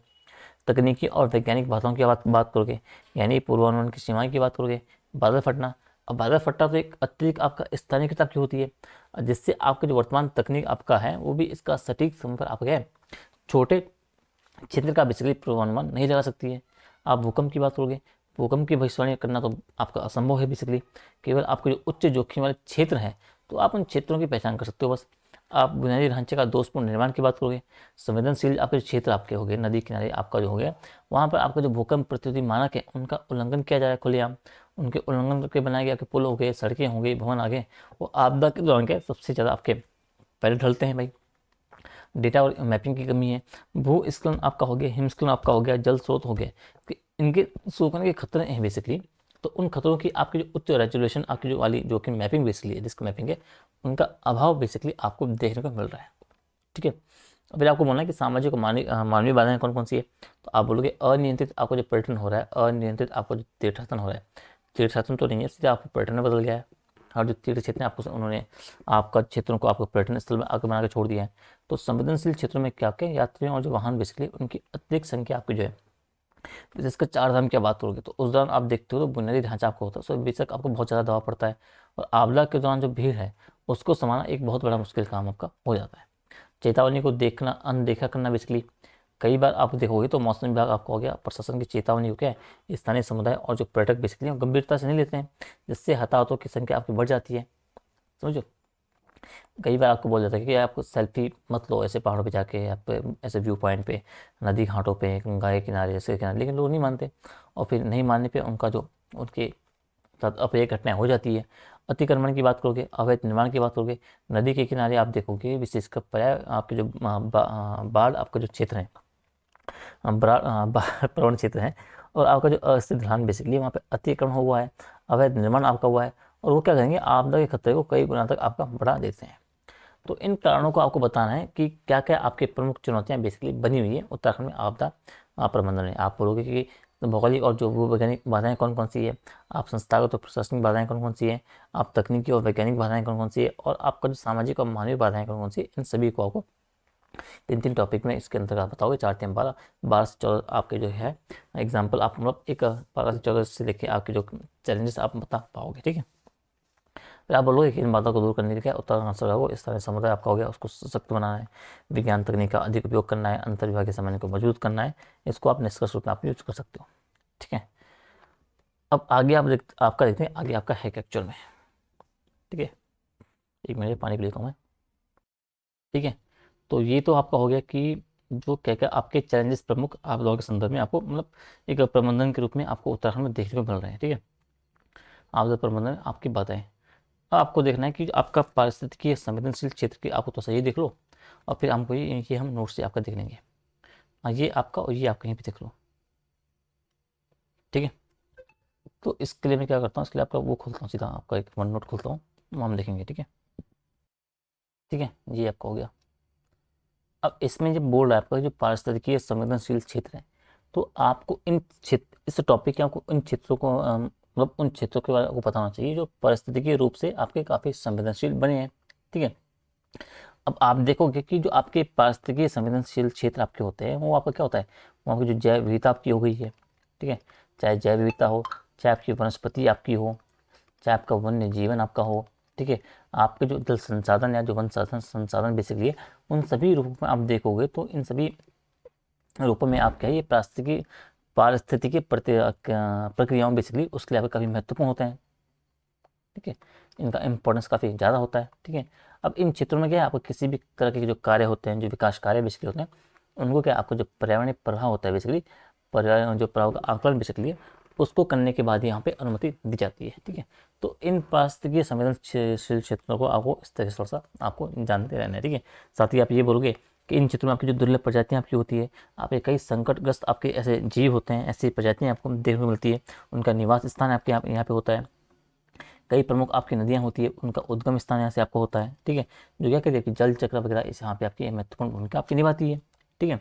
अब जैसे जैसे आपको खनिजों का आपका अवैध खनन आपका चल रहा है भाई, आपका बढ़ता पर्यटन आपका हो गया, आपका तापमान में वृद्धि आपकी हो रही है, इनके कारण आपका जो ग्लेशियर पिघलना आपका हो गया, तो ये सब क्या है, ये सब आपकी जो पारिस्थितिकी आपकी जो संवेदनशीलता बेसिकली है उसको बढ़ा रहे हैं, ठीक है, उसको नुकसान पहुंचा रहे हैं, ठीक है।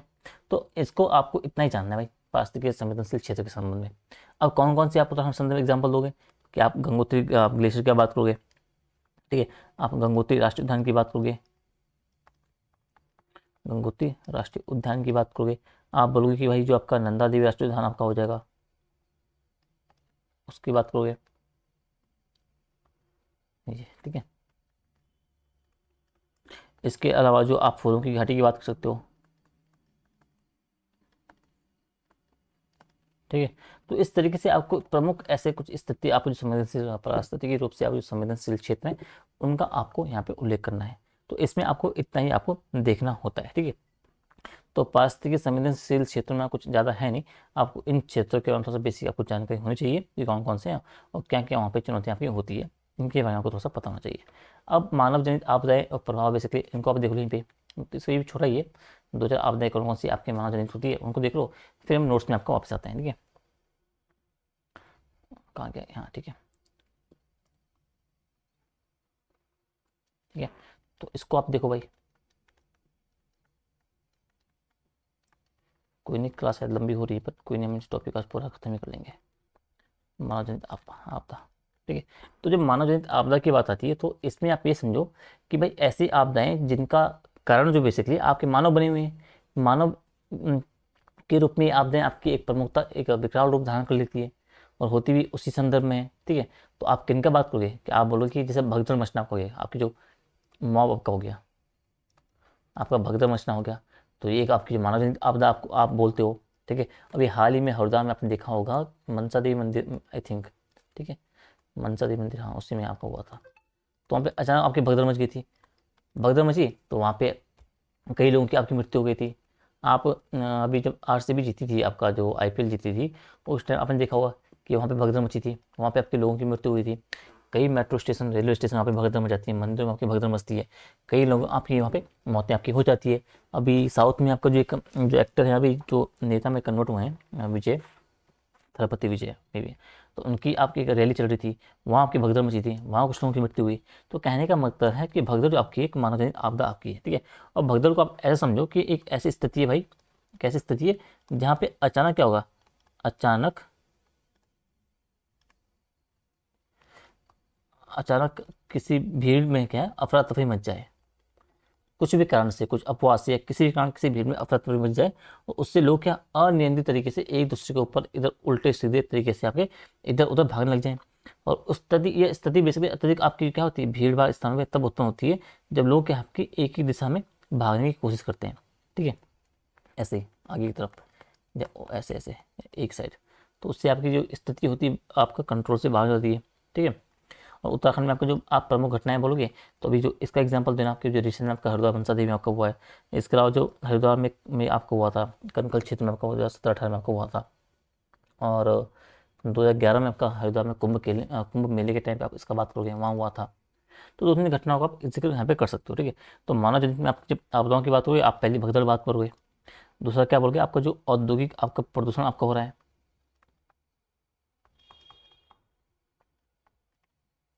इसकी बात करोगे, तो ये भी एक तो आपदा ही है ना आपका, जो औद्योगिक प्रदूषण आपका फैल रहा है बेसिकली, ये भी तो आपदा ही है, ठीक है। और जितनी भी आपकी औद्योगिक गतिविधियाँ आपकी हो रही है, तो उससे यहाँ क्या होगा, जो पर्यावरण बेसिकली है उसमें आपके हानिकारक पदार्थ आपके हो गए, रसायन आपके हो गए, वो उत्सर्जित हो रहे हैं, ठीक है। और उसका जो आपका विभिन्न रूपों में आप देखते हो, उसका हानिकारक रूप में आपका आप उनका प्रभाव पड़ता है, चाहे आपका भूमि हो, वायु हो, जल हो, आपके वन्य जीव जंतु हो, ठीक है। चाहे आपका देहरादून में आप बात करो, उधम सिंह नगर में बात करो, हरिद्वार में बात करो, जितनी भी आपकी जो फैक्ट्रियाँ लगी हैं, सिरकुल की बात करो, आपका फार्मास्यूटिकल आपकी जो औद्योगिक आपकी गतिविधियाँ हैं, सीमेंट फैक्ट्रियाँ आपकी हैं, रासायनिक इकाई के हैं, ऑटोमोबाइल, जो भी टेक्सटाइल उद्योग है, वहाँ से आपको जो निकलने वाला औद्योगिक अपशिष्ट बेसिकली वो रसायन, जल और जो भूमि बेसिकली उसे प्रदूषित करने का काम कर रहा है। तो औद्योगिक प्रदूषण का आपको जानना है, आप वनाग्नि का एग्जाम्पल दे सकते हो, ये भी आपकी कई बार आपकी मानव जनित आपकी होती है, ठीक है। वनाग्नि को हम आगे ऊपर पढ़ चुके हैं। आपकी जो सड़क दुर्घटना आपकी हो रही है, हर दिन न जाने कितने लोग इसमें मर रहे हैं, तो इनका आप बात करोगे। तो मानव जनित अगर घटनाओं की बात आएगी, आपदाओं की बात आएगी, तो इन बातों का क्या है उपयोग, एग्जाम्पल आप डालोगे मानव जनित आपदाओं के रूप में, ठीक है, समझिए। तो मानव जनित आपदा में कुछ खास है नहीं, अगर सवाल आपका बनेगा तो यहाँ से बनेगा नहीं, आपका जो ऊपर के आपका भूकंप, बाढ़, इनसे है, उनसे आपका बनेगा। और जो आपका करंट का इशू है, जैसे आपका थराली आपदा आई थी, भूस्खलन आपका हुआ, वहाँ पे हुआ था, आप सॉरी क्लाउड बस्ट आपका हुआ था, तो रिसेंट की जो घटना आपकी हुई थी, तो वहाँ पे आपका सवाल बन सकता है, आपका सवाल हो सकता है यहाँ पे आपका बन सकता है, जो आपकी भगदड़ वहाँ मची थी हरिद्वार में मनसा देवी में, तो इसका आप जिक्र कर सकते हो। तो ये भी आपको थोड़ा सा पता होना चाहिए, ठीक है। तो मानव जनित आपदा में आपको इतना थोड़ा सा आपको जानते रहना है, ठीक है। ये आपका हो गया, ठीक है। अब दो तीन टॉपिक बचे हैं, इन्हें हम देखते सीधा नोट से पढ़ते हैं, वहाँ से आपकी चीज़ें आपकी रिवाइज हो जाएगी, ठीक है, ठीक है। तो इसमें तीन चार टॉपिक आपके और बचे हैं, उन्हें फटाफट से हम देखते हैं कौन कौन से। एक तो आपका है कि भाई जो एनडीआरएफ को पढ़ना है, एसडीआरएफ को जानना है, उनकी भूमिका क्या है, इसका आपदा प्रबंधन एक्ट आपका 5 का है, उसे देखना है, और राष्ट्रीय आपदा प्रबंधन आपका जो प्राधिकरण एनडीएम है उसके थोड़ा सा आपको देखना है, ठीक है। और जो आप बोलोगे कि प्रबंधन हेतु आपदा एवं जो प्रबंधन हेतु उत्तराखंड सरकार के प्रयास, ठीक है, फटाफट से। तो सीधा इसमें आप आओ यहाँ पे। तो सबसे पहले आप देखो इस अधिनियम को देखो, ठीक है, 2005 का अधिनियम है। इस अधिनियम को आप देखोगे तो इस अधिनियम जो आपका है 2005 को आप देख जी 23 दिसंबर 2005 को है, संपूर्ण भारत में लागू हुआ। और इसमें क्या है, कुल 11 अध्याय है, और आपकी 79 आपकी धाराएं बेसिकली इसमें आपको देखने को मिलती है, ठीक है। अब इसका उद्देश्य क्या है आपका, कि आपदा से प्रभावित लोग बेसिकली उनकी सहायता करना हो गया, उन्हें उनका जीवन वापस दिलाना आपका हो गया। यह हुआ कि आपदा में अपना जो घर जिसने खो दिया, अपनी भूमि खो दी है, और अन्य परिसंपत्तियाँ आपकी जो गंवा देता है, ठीक है, जो खो चुका आपके जो लोग बेसिकली है, उनको पुनर्निर्माण का हो गया, उनको पुनर्वास आपका हो गया। उसके माध्यम से आपको पूर्ण संवेदनशीलता के साथ क्या है, सरकार को उनके साथ आपको सहभागी बनाने का जो उद्देश्य है इस अधिनियम का आपका है, ठीक है। अधिनियम बेसिकली इसका है 2005 का बेसिकली। अब इसमें आप देखोगे क्या बातें बोली गई कि आपदा की आशंका आपका होगी, आपदाओं की तीव्रता आपकी होगी, इसको पहुंचाने और जो आपदाओं को रोकने बेसिकली पहचानने यहाँ पे, ठीक है, पहुंचाने नहीं है, इसको रोकने के लिए आपको जो है इसके लिए आपको तैयारी और प्रबंधन करने का आपका उपबंध किया गया है। इस अधिनियम में आप देखोगे तो आपदा आपका हो गया, प्रभावित क्षेत्र आपके हो गए, क्षमता निर्माण आपका हो गया, और आपदा प्रबंधन एवं जो स्थानीय आपके प्राधिकारी हैं, जैसे शब्दों को क्या है परिभाषित करते हुए उनकी भूमिका को निर्धारित किया गया है, ठीक है। इसमें प्रावधान है कि क्षमता निर्माण हेतु और क्या विद्यमान जो संसाधन बेसिकली उनकी पहचान करना आपका हो गया, पहचाने के संसाधनों के आपको अर्जित करना आपका हो गया, और कार्मिकों की आपकी नियुक्ति आपका हो गया, उनके मध्य समन्वय की आपकी व्यवस्था हो गया। इन सब के लिए क्या प्रशिक्षण कार्यक्रम बेसिकली, इन सब चीज़ों की बात इसमें बोली गई है। इसमें और क्या बातें आपकी बोली गई है, इसमें आपको ये देखना है यहाँ पे कि इसी प्रकार आप देखोगे कि आपदा प्रबंधन के अंतर्गत जो संगठन आपका हो गया, निर्माण आपका हो गया, ठीक है, नीतियाँ आपकी होगी, योजना आपकी होगी, कार्यक्रम बेसिकली हो गए, इनका निर्माण करना आपका हो गया, आपदा की तीव्रता आपका हो गया, जोखिमों की पहचान करना आपका हो गया, उससे निपटने की तैयारी करना आपका हो गया, उनके उसके लिए क्या पुनर्निर्माण आपके जो पुनर्वास से आपके राहत बचाव कार्य हैं वो भी करना बेसिकली इसमें बोला गया है। और अधिनियम में आप देखोगे तो स्थानीय प्राधिकारी के रूप में क्या है आपका जो पंचायती राज संस्थाएं आपकी हैं, जो आपके नगर निगम हैं, जो आपके अन्य नगर निकाय संस्थाएं बेसिकली हैं, जिला बोर्ड आपका हो गया, छावनी बोर्ड आपका हो गया, जिला परिषदें आपकी हो गई, नगर योजना आपके प्राधिकारी है, इन आदि को रखा गया है। ठीक है, तो आपको स्थानीय प्राधिकारी के रूप में इनको देखना है भाई कौन कौन से रखे गए हैं। इसके साथ क्या बोलोगे आप कि इस अधिनियम में क्या आपका जो राष्ट्रीय आपदा प्रबंधन संस्थान आपका हो गया, राष्ट्रीय आपदा मोचन बल आपका हो गया, इसके गठन का भी उपबंध किया गया है, और राज्य स्तर पर क्या आपको ऐसी व्यवस्था के सृजन का आपका उपबंध किया गया है। ठीक है, अधिनियम में आपका क्या है वित्तीय और तकनीकी संसाधनों क्या उपलब्ध कराने का उपबंध किया गया है। यहाँ तक कि अलग अलग चरणों स्तरों में क्या है वित्तीय अनुमोदन की जो क्षमता बेसिकली उसको भी आपको विकसित करने की बात की गई है। आपदाओं के लिए आप जो उत्तरदायी व्यक्ति बेसिकली है, संस्थाएं बेसिकली है, उन पर आपराधिक अभियोजन चलाना आपका हो गया, आपकी जो शास्तियाँ आपको जो है बेसिकली अर्पित करने का भी उपबंध इसके तहत आपका किया गया है। आगे आप देखो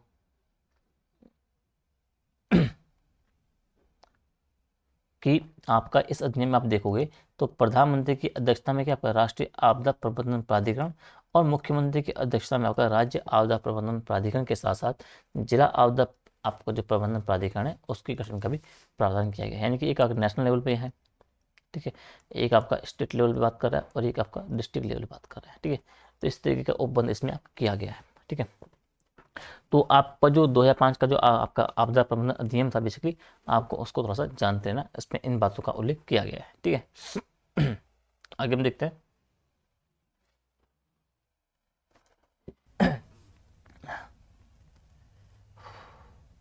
एनडीएमए की बात कर रहे हैं। ठीक है, इसमें था ना आपका एनडीएमए जी, इसे देखते हैं। ठीक है, तो इसमें ये बोला कि जो आपका राष्ट्रीय आपदा प्रबंधन प्राधिकरण बेसिकली इसे आपको पढ़ना है। तो आपदा प्रबंधन अधिनियम के अंतर्गत क्या है बेसिकली राष्ट्रीय स्तर पर आपका नीति निर्माण और निर्णय लेने वाली सर्वोच्च संस्था है भाई। आपका प्रधानमंत्री इसके प्रतिदिन अध्यक्ष आपका होता है। इसके अलावा इसमें 9 अधिकतम आपके सदस्य हो सकते हैं, जिनमें से एक प्राधिकरण का क्या होगा उपाध्यक्ष आपका नियुक्त किया जाता है। ठीक है, एनडीएमए की बात करोगे तो एनडीएमए के अधिवेशनों की तिथि आपका हो गया, स्थान को जो है उसको निर्धारित करने का अधिकार क्या है एनडीएमए के अध्यक्ष के पास होता है, और वही इन अधिवेशनों की आपका अध्यक्षता भी करता है। एनडीएमए की अगर हम क्या है तो यही आपदा के समय क्या आपका राहत बचाव हेतु आपका प्रभावी नीति आपको हो गई, योजनाओं को बनाने आपका हो गया, और मार्गदर्शक आपका सिद्धांत बेसिकली उससे बनाने का कार्य करती है। एनडीएमए ही क्या आपका जो राष्ट्रीय योजना बेसिकली उसको अनुमोदित करने आपका हो गया, और राज्य स्तर पर क्या आपका राज्य योजनाओं को राज्य प्राधिकरण द्वारा अनुमोदित करने हेतु आपका एक मार्गदर्शक सिद्धांत का जारी करना ये भी इसकी भूमिका है। भारत सरकार की बात करोगे तो भारत सरकार के विभिन्न विभागों आपके हो गए, जो मंत्रालय आपके हो गए, उनकी जो विकास योजना बेसिकली है उनमें आपदा के निवारण आपका हो गया, प्रभावों के शमन आपका हो गया, इनके उपायों में एकीकरण लाने के लिए आपकी प्रक्रिया को निर्धारित करने का काम भी इसका ही है। ठीक है, तो एनडीएमए को आपको इस तरीके से थोड़ा सा को जानते रहना कि क्या किसकी महत्वपूर्ण भूमिका आपकी बनी है। ठीक है, इसके अलावा क्या बोलोगे आप कि एनडीएमए के अध्यक्ष को क्या है आपदा की स्थिति में एनडीएमए की समस्त आपकी शक्तियों का उपयोग करने का अधिकार होगा, परंतु ऐसी शक्तियां आपकी एनडीएमए के कार्योत्तर बेसिकली उसके अनुसमर्थन के अधीन रहेगी। और एनडीएमए की बात करोगे तो उसकी नीतियां और जो कार्यक्रमों को जो व्यवहारिक रूप से आपका जो क्रियान्वित बेसिकली है वो करने के लिए आपका जो राष्ट्रीय कार्यकारिणी आपकी समिति के गठन का भी अधिकार एनडीएमए के पास है। यानी कि जो एनडीएमए की जो नीतियां हैं, जो कार्यक्रम बेसिकली है, उनको जो व्यवहारिक रूप से आपका जो क्रियान्वित करेगा उसके लिए आपको एक राष्ट्रीय कार्यकारिणी समिति आपकी होगी। अब ये आपका कि राष्ट्रीय आपदा कार्यकारिणी समिति की बात है। इसमें क्या है कि जो राष्ट्रीय आपदा कार्यकारिणी समिति है उसमें आपदा सचिव आपके होंगे, मंत्रिमंडलीय आपके सचिव बेसिकली हैं, आपके पदेन अध्यक्ष आपके होते हैं। इसके अलावा जो है आवश्यकता अनुसार अन्य विभागों के आपके सचिव भी इसमें समिति में आपके सदस्य बने होते हैं।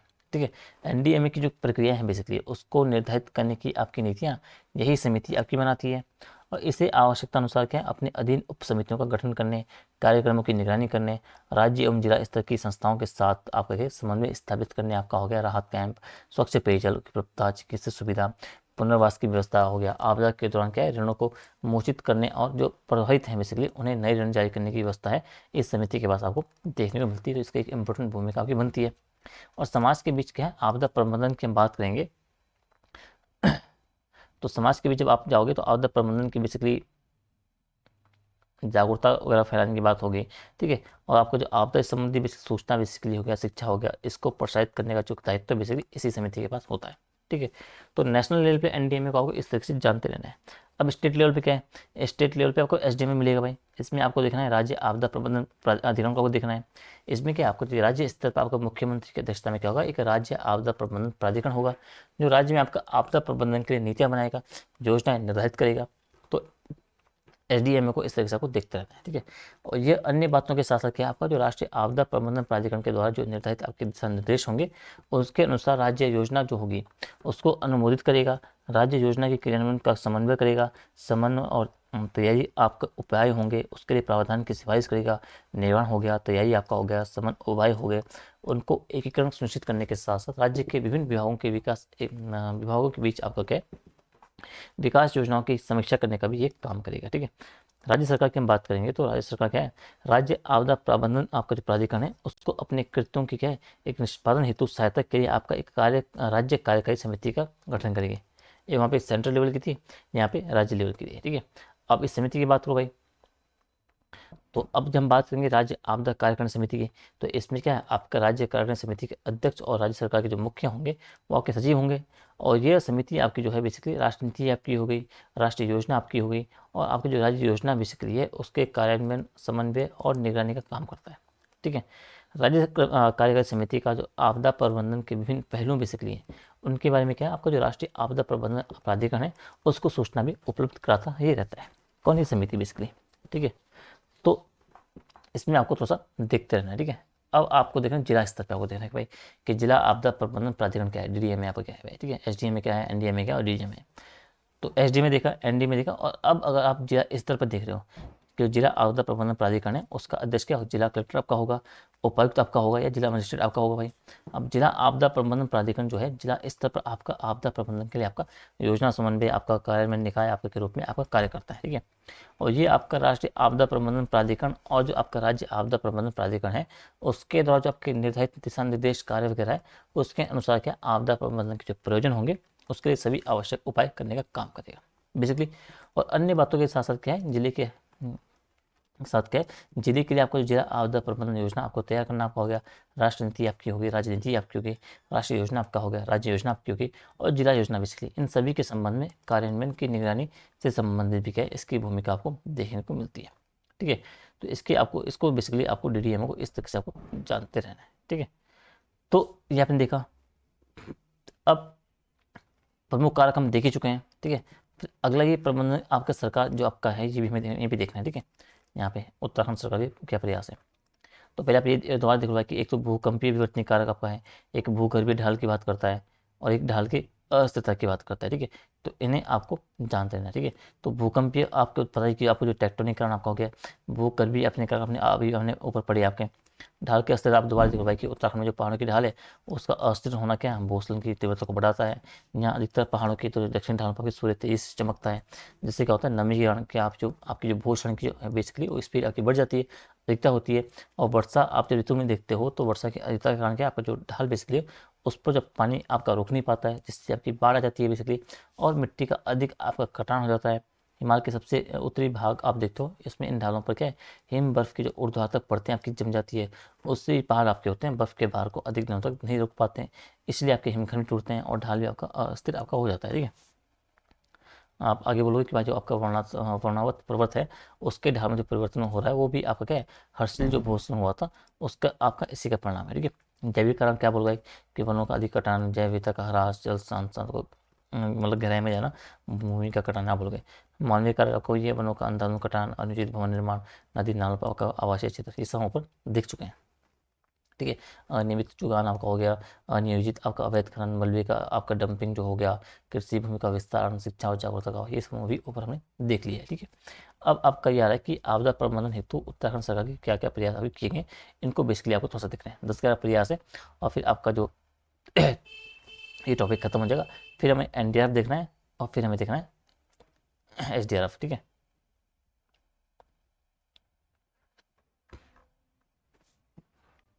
ठीक है। तो अभी आप देखो कि आपदा और मतलब आपदा एवं प्रबंधन हेतु उत्तराखंड सरकार ने कौन कौन से प्रयास आपके किए हैं। ठीक है। तो आप बोलोगे कि जो विधायन एवं जो संगठन के आधार पर आप देखोगे या स्तर पर आप देखोगे, तो आपदा प्रबंधन बेसिकली अधिनियम आपका हो गया, आपका उत्तराखंड आपदा प्रबंधन प्राधिकरण आपका हो गया, एसडीआरएफ आपका हो गया, आपदा प्रबंधन विभाग आपका हो गया, और इसके अंतर्गत आपदा न्यूनीकरण केंद्र बेसिकली इनका गठन किया गया है विधायन के स्तर पर, संगठन के स्तर पर। मौसम की सटीक पूर्वानुमान की बात होगी, उसमें नैनीताल का मुक्तेश्वर आपका हो गया, टिहरी का सुरकंडा आपका हो गया, पौड़ी का लहसुन हो गया। उसमें आपके कई सारे आपके डॉपलर रडार आपके स्थापित किए गए हैं। एच डी एम की आप बात करोगे अगर, एक मिनट, एच डी एम की बात, तो उसने क्या आईआईटी रुड़की के साथ मिलकर क्या है, आपका जो भूकंप पूर्व चेतावनी के लिए आपका 167 स्थानों पे आपका चेतावनी हेतु आपके सायरन स्थापित किए गए हैं। इसके अलावा जनमानस में सूचना साझा करने के लिए आपका भूदेव एप्लीकेशन आपके निर्मित किया गया है, जो आपदा के समय आपका मैसेजिंग और अलार्म आपको समुचित आपको संसूचित करने का काम करेगा। एसडीएमए की बात करेंगे तो उसने आपदा मित्र परियोजना के अंतर्गत क्या आपका पर्वतीय जिलों में है वो 1700 स्वयं सेवकों की नियुक्ति की गई है। इसका कार्य क्या आपका सामुदायिक स्तर पर आपका आपदा के दौरान क्या खोज एवं बचाव का कार्य आपको करना है बेसिकली। आगे आप क्या बोलोगे कि भाई आपदा के दौरान क्या है, सूचनाओं के त्वरित संप्रेषण के लिए आपका क्या है, सामुदायिक रेडियो स्टेशनों की व्यवस्था स्थापना करने आपका हो गया। विशेषकर संवेदनशील क्षेत्रों में जो है 20 लाख रुपए की आर्थिक सहायता द्वारा सरकार द्वारा मुहैया कराई जा रही है। उच्च हिमालयी क्षेत्रों में आप देखोगे तो ग्लेशियर के टूटना आपका हो गया, भूस्खलन का हो गया, और इससे जनित जो आपदा है उसकी निगरानी हेतु देहरादून में स्थित आपका जो भारतीय सुदूर संवेदन संस्थान है उसकी सहायता से उपग्रह आधारित आपका असेसमेंट और जो मॉनिटरिंग बेसिकली उसकी व्यवस्था की गई है। इसके अलावा क्या बोलोगे कि आईआईटी रुड़की आपका जो है भारत सरकार के सहयोग से एसडीएमए ने सभी सरकारी भवनों आपका हो गया उसको भूकंप रोधी तकनीक मॉडल आपका विकसित किया गया है। साथ ही पर्वतीय क्षेत्रों में आप देखोगे तो पत्थर की चिनाई वाले भवनों जो है उनको इसी मॉडल पर आपको निर्मित किया जा रहा है। ठीक है। अगला बोला कि भूस्खलन जो जोखिम आपका न्यूनीकरण बेसिकली है, इस परियोजना के अंतर्गत टिहरी के आपका जो कैंपटी और चड़ोगी मार्ग है उस पर, और जो पिथौरागढ़ का आपका मुनस्यारी मार्ग है वहाँ पर भूस्खलन स्थलीकरण का कार्य आपका किया जा रहा है। राज्य में आपदा विशेषकर आपका भूस्खलन की रोकथाम और जो ऑस्ट्रेलिया मॉडल पर आपका अनुरूप हो रहा है। आपका बोलिएगा कि राज्य सरकार ने क्या है, ड्रोन एप्लीकेशन आपका हो गया, रिसर्च सेंटर हो गया, इसके साथ समझौता किया है ताकि राज्य के जो अति संवेदनशील क्षेत्र है वहाँ पे आपका ड्रोन आधारित बेसिकली निगरानी आपकी हो सके, उसके लिए आपके ड्रोन खरीदे जा सके। इसके अलावा क्या बोलोगे आप कि जो आपकी विभिन्न आपदाओं के समय क्या होगा, जो विभिन्न आपके समुदाय हैं, कॉर्पोरेट आपके जो सेक्टर बेसिकली है, कॉर्पोरेट सेक्टर आपके हो गए, आपको जो अंतर्राष्ट्रीय सहयोग हो गया उसके लिए भी राज्य सरकार क्या है प्रतिबद्ध रही है। सिल्क सुरंग जो हादसा हुआ था इसका परिणाम है, जो उसमें दसाव के कारण आपका दसाव के समय आपका जो पुनर्स्थापना के लिए क्या है, राज्य सरकार केंद्र सरकार ने आपका 1080 करोड़ रुपये की आर्थिक सहायता लेने में आपकी सफल रही है बेसिकली। यहाँ तक कि विश्व बैंक द्वारा भी आपका इससे वित्त पोषण आपका प्राप्त हुआ है। नवंबर 23 की बात करेंगे तो देहरादून में आपका जो वर्ल्ड कांग्रेस ऑन डिजास्टर आपका जो मैनेजमेंट पे आपका जो छठा सम्मेलन हुआ था वो भी आपका संभव इसी कारण हुआ, जिसमें आपका राष्ट्रीय और जो अंतर्राष्ट्रीय स्तर के आपके 188 प्रतिनिधि आपका आपदा प्रबंधन के संबंध में लगभग 570 आपके शोध पत्र प्रस्तुत किए। तो प्रबंधन के संदर्भ में आपको इन बातों को, प्रयासों के संदर्भ में आपको इन बातों को ध्यान रखना है, इन बातों को अपने आंसर में आपको कोट करना है अगर आप बात आती है कि किन किन सरकार के प्रयास क्या कह रहे हैं। ठीक है। बट मेरा आपकी राय ये रही कि अगर प्रबंधन की बात है कि सरकार ने क्या क्या कदम उठाए हैं, सरकार के कदम हम बात करेंगे तो आपको वही 4 तरीके से आपको बांटना है भाई। संस्थागत कदम बात करोगे आप, योजनागत कदम की बात करोगे, योजनागत प्रयास की बात करोगे, नीतिगत प्रयास की बात करोगे और अन्य प्रयास की बात करोगे। इस तरीके से बांटोगे तो आपका उत्तर जो है ज़्यादा और बेहतर और ज़्यादा आपका अच्छा लगेगा। ठीक है। और आपको चीज़ों को रिकॉल करने में आपको ज़्यादा आसानी आपकी हो जाएगी, समझिए। तो आपको इस तरीके से देखना है। ठीक है। अब कुछ और चीज़ें क्या बची हैं इसमें उनको फटाफट से देखते हैं। आपका एस डी आपको पढ़ना है, एनडीआर आपको पढ़ना है बेसिकली, इसको आप थोड़ा सा देख लेते हैं। ठीक है। एनडीआर पढ़ना है एक, फिर आपका जो है एसडीआर आपको इसी संदर्भ में आपको देखना है। ठीक है। फिर डीडीएम एक इम्पॉर्टेंट है, इसके को देखना है कि क्या इसकी भूमिका आपकी बनी है। बस 2 टॉपिक बचे हैं बस।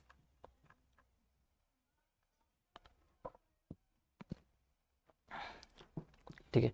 अब एनडीआर में बात कर रहा हूँ तो जहाँ जहाँ मैं सेंटर, इतना को ध्यान रखना है जो राष्ट्रीय आपदा प्रतिक्रिया कोष है, तो जहाँ जहाँ मैं आपको जो राष्ट्रीय की बात करूँगा वहाँ पर उसे आपको राज्य से उसे चेंज कर लेना है, बस बाकी कुछ नहीं करना है, ठीक है। आपदा प्रबंधन अधिनियम जो 5 की हम बात कर रहे हैं, तो उसके तहत ही क्या है, आपका जो जनवरी 2006 में आपका जो एनडीआरएफ का गठन हुआ था। इसका उद्देश्य क्या था कि जो खतरनाक आपके जो आपदाएं बेसिकली उसके दौरान जो एक विशेष प्रतिक्रिया आपको देना है। इसका मुख्यालय है दिल्ली में और गृह मंत्रालय के दिन के कार्य करने वाला आपका बल है, और ये प्रत्येक वर्ष क्या 19 जनवरी को अपना एक स्थापना दिवस जो है बेसिकली मनाता है, ठीक है। 1990 के दशक की हम बात करेंगे तो वैश्विक स्तर पर क्या आपका जो आपदा के दौरान क्या तुरंत और प्रभावित प्रतिक्रिया देने के लिए आपका वैश्विक स्तर पर क्या आपका एक अनेक सम्मेलन और संगोष्ठियाँ आयोजित हुई थी। याकोहामा जो डिक्लेरेशन आपको आता है 1924 में, और ह्यूगो रणनीतिक आपका जो एक्शन प्लान था 2005 में, इन्होंने आपदा के दौरान क्या एक त्वरित प्रतिक्रिया के लिए एक विश्व को एक साझी भागीदारी अपनाने की प्रेरणा आपको वहाँ से मिलती है। और इसी दौरान देखते हो आप कि भारत में आपका उड़ीसा सुपर साइक्लोन आपको आता है 1999 में, गुजरात भूकंप आपको देखने को मिलता है 2001 में, सुनामी आपको 2004 में देखने को मिलती है। ये सभी आपदाएं उस टाइम पे भारत में आ चुकी थी। तो अतः भारत भी क्या करता है, इस परिचर्चा का हिस्सा बनता है, और एनडीआरएफ का गठन क्या इसी का परिणाम आपको देखने को मिलता है, ठीक है। और एनडीआरएफ के गठन के समय क्या आपका इसमें 8 बटालियन थी, जो कि वर्तमान में आपकी 16 की संख्या में कार्यरत है। और फरवरी 8 में हम बात करेंगे तो अधिसूचित इसकी जो नियमावली है उसके अंतर्गत क्या इसके महानिदेशक रैंक के अधिकारी क्या है इसके नेतृत्व के एकीकृत के कमान के अधीन बेसिकली रखा जाता है, ठीक है। इसमें चीज़ें क्या देखनी है आपको, चीज़ें आपको ये देखनी है कि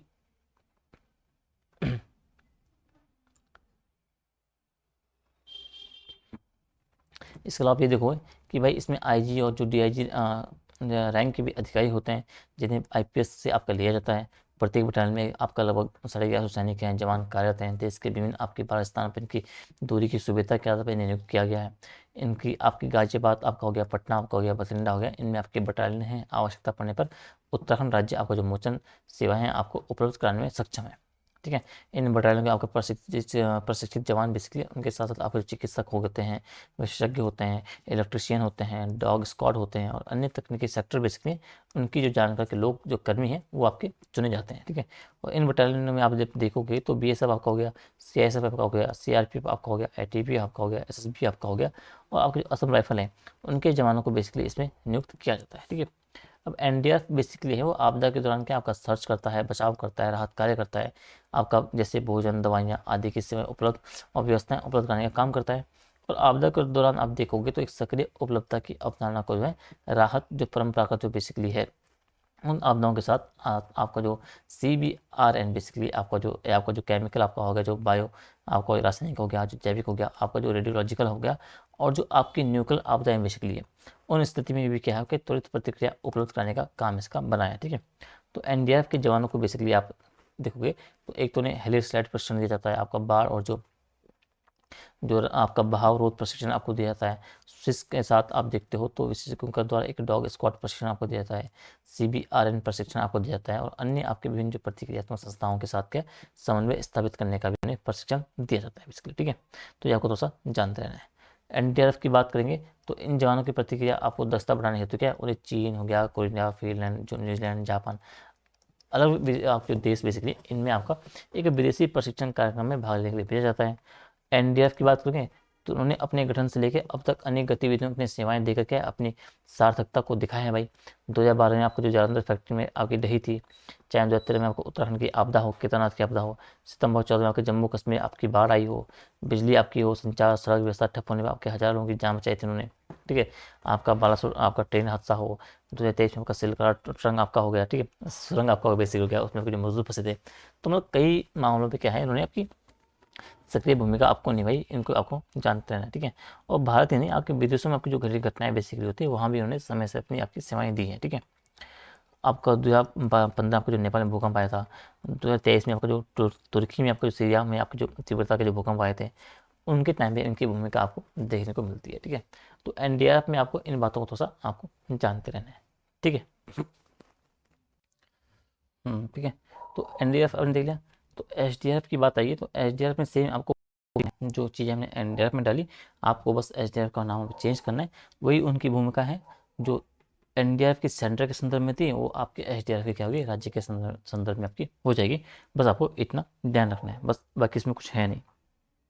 क्या बोलोगे कि भाई इसके प्रमुख बिंदु क्या बोलोगे कि आप जो उत्तराखंड में आपकी जो प्रमुख आपदाएं होंगी, भूस्खलन जो आपके जो भी हैं, बादल फटना से लेके इन सभी आपकी होगी, इनमें आपकी जो भूमिका इनकी बनती है, आपकी जो चुनौतियाँ आती हैं उनमें किनकी भूमिका बनती है, ठीक है। आपका जो आपदा प्रबंधन अधिनियम जो 5 आपका हो गया, राष्ट्रीय आपदा प्रबंधन प्राधिकरण एनडीएम में आपका हो गया, एसडीएम में आपका हो गया, उसके तहत एक कानूनी संरक्षण से इन्हें प्राप्त है भाई, ठीक है।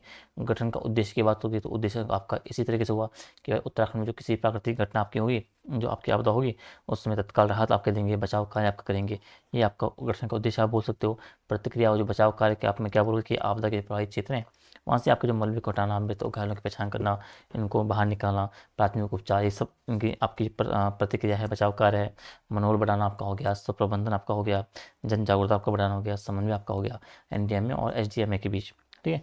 तो इन संबंध में आपको एसडीआर को देखते रहना है, वही सेम चीज़ों को आपको इसमें आपको कॉपी पेस्ट कर देना है, बाकी इसमें कुछ है नहीं, ठीक है। अब इसमें एक लास्ट आपको डीडीएम में बचा है, उसे आप देखो, फिर आपका टॉपिक समाप्त हो जाता है, ठीक है। अब डीडीएम में क्यों इम्पोर्टेंट है भाई, क्योंकि आपदा प्रबंधन अधिनियम जो 5 की जो धारा 14 खंड सब एक है, उसमें इसको सूचित किया गया है कि राज्यों के प्रत्येक जिले में क्या आपका एक डीडीएमए का गठन किया जाएगा, ठीक है। इसकी संरचना में आपका जो प्रावधान है कि इसमें एक अध्यक्ष आपका होगा और 7 से अधिक आपके क्या है, इतने सदस्य होंगे जितने आपके राज्य सरकार आपकी निर्धारित करेगी। डीएम जो आपका वो नियुक्त करेगा क्या, एक जिलाधिकारी क्या आपका आपका जो पदेन अध्यक्ष होगा या उपायुक्त आपका हो गया। स्थानीय प्राधिकारी का जो निर्वाचित प्रतिनिधि आपका जो पदेन सदस्य आपका होगा। जिला प्राधिकरण का जो मुख्य कार्यकारी अधिकारी होगा वो पदेन सदस्य होगा। पुलिस अधीक्षक आपका पदेन सदस्य होगा। जिला मुख्य चिकित्सा अधिकारी पदेन सदस्य आपका होगा। जिला स्तरीय आपके 2 अन्य अधिकारी हैं राज्य सरकार के द्वारा आपके नियुक्त आपके होंगे, ठीक है। इसमें आपको वही भाई कि जो प्रावधान है कि अपर जिला मजिस्ट्रेट अथवा अपर आयुक्त रैंक के किसी अधिकारी को क्या डीडीएमए का मुख्य कार्यकारी अधिकारी नियुक्त किया जाएगा। ये भी प्रावधान है कि जिन राज्यों में आपके 6वीं अनुसूची के अंतर्गत जनजातीय परिषद के स्वायत्त जिला परिषदों का गठन हुआ है वहाँ का मुख्य कार्यकारी अधिकारी डीडीएमए का से अध्यक्ष उपाध्यक्ष होगा। डीडीएमए के अधिवेशनों की विधि है जो स्थान वो सब क्या है जो आपका इसका अध्यक्ष है उसके अधिकार है, ठीक है। तो डीडीएमए में वही आपको जो एसडीएम शायद ये हम ऊपर भी देख चुके हैं, आपका वही चीज़ें हैं, इसमें कुछ खास है नहीं। वही जो सेम चीज़ ऊपर आपको बताया था एसडीएम को लेके, उससे आपका डीडीएम में आपको देखना है, ठीक है। इसके कुछ कार्य है भाई, ठीक है। तो ये पीडीएफ आपको अपलोड करवा दूंगा, आज से आपका ये वाला टॉपिक भी आपका हो जाएगा, ठीक है। ये सारे कार्य डीडीएम में के, ठीक है। तो आपदा प्रबंधन में मैंने कोशिश की कि फटाफट से जितना मैं कर पाया हूँ, जितना मैं कर सकता था मैंने किया है, ठीक है। अब आपको इन टॉपिक्स को अच्छे से आपको रिवाइज करना है, इन पर सेटिंग करनी है और फिर आपको टॉपिक आपका अच्छे से हो जाएगा, ठीक है।